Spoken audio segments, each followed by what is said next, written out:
You're listening to my WorldNet Daily exclusive audio article.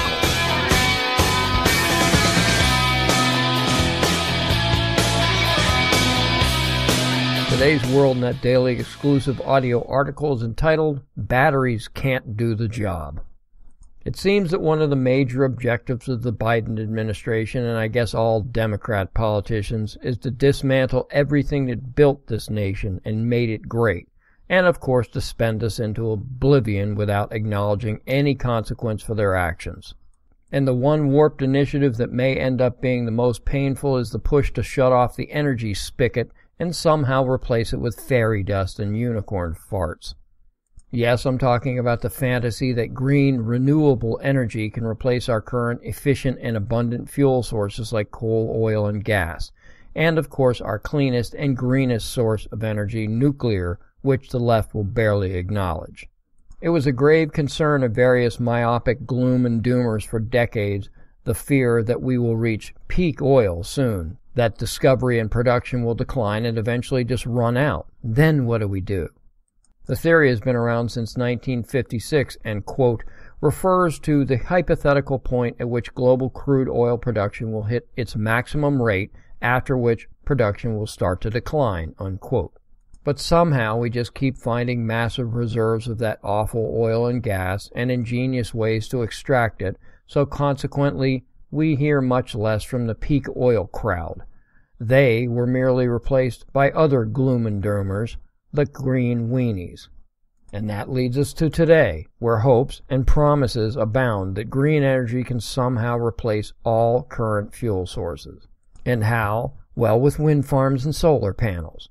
Woke big tech firms like Amazon, Google, Facebook, Microsoft, and Apple are all touting their pledge to become 100% renewable in less than a decade. Of course, they all remain attached to the dirty power grid because they know that the wind doesn't always blow and the sun doesn't always shine. But what about battery backup? Doesn't that solve the wind and sun issue?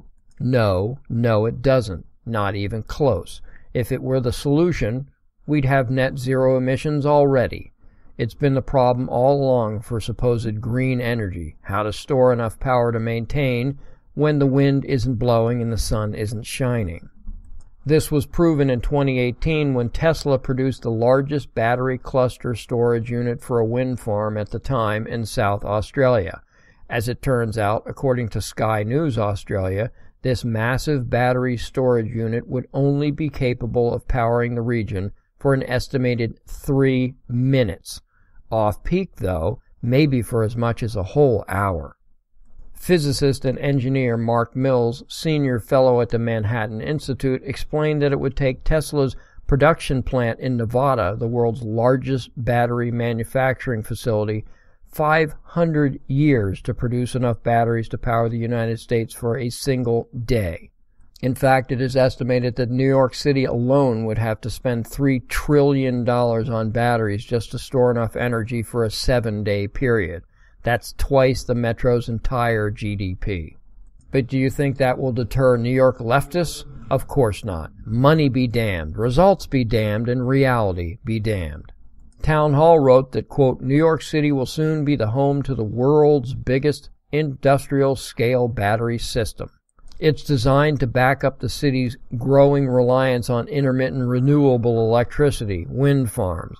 At 400 megawatt hours, MWH, this cluster of batteries will be more than triple the aforementioned 129 megawatt hour world leader in Australia, unquote.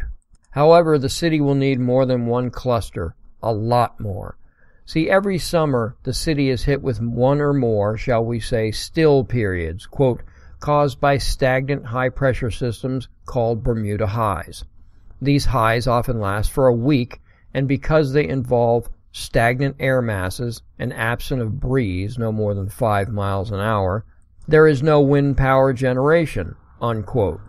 See, wind turbines require about 30 miles per hour sustained winds to operate at full power and a minimum of 10 miles per hour just to turn the blades at all. So let's do the math, something that the leftist green warriors apparently haven't done. Or maybe they have and are so determined to rid us of planet-killing fossil fuel that they just don't care. Now, audio math isn't the easiest thing to follow along with, but let's give it a shot. New York City requires about 13,000 megawatts per hour to run the city. If there is no wind for 7 days, this equates to 168 hours they will need battery power. Remember those Bermuda highs. You take 13,000 megawatts times 168 hours, and that equals 2,184,000 megawatt hours of power needed. Remember, the plan is to produce a single 400 megawatt hour battery cluster. All right, let's do some more math. We take 2,184 megawatt hours, the power needed for a week-long summer doldrum, divide that by a single 400 megawatt hour battery cluster, and you get 5,460. This means that New York will only have to buy an additional 5,459 more battery clusters to meet their needs during one Bermuda high week. That's all. Oh, and my bad. I forgot to mention that each 400 megawatt hour battery cluster will cost about $1.5 million per megawatt hour. So that's 400 times 1.5 million, or $600 million per cluster times 5,460. And there's the $3 trillion I mentioned earlier. Now, I'm all for innovation, but batteries are not the answer, nor is sole reliance on wind or solar. However, I doubt we'll have much success convincing the greenies. After all, what's another $3 trillion to them? Money is no object. Spend it all. Biden will just make more. Thank you for listening.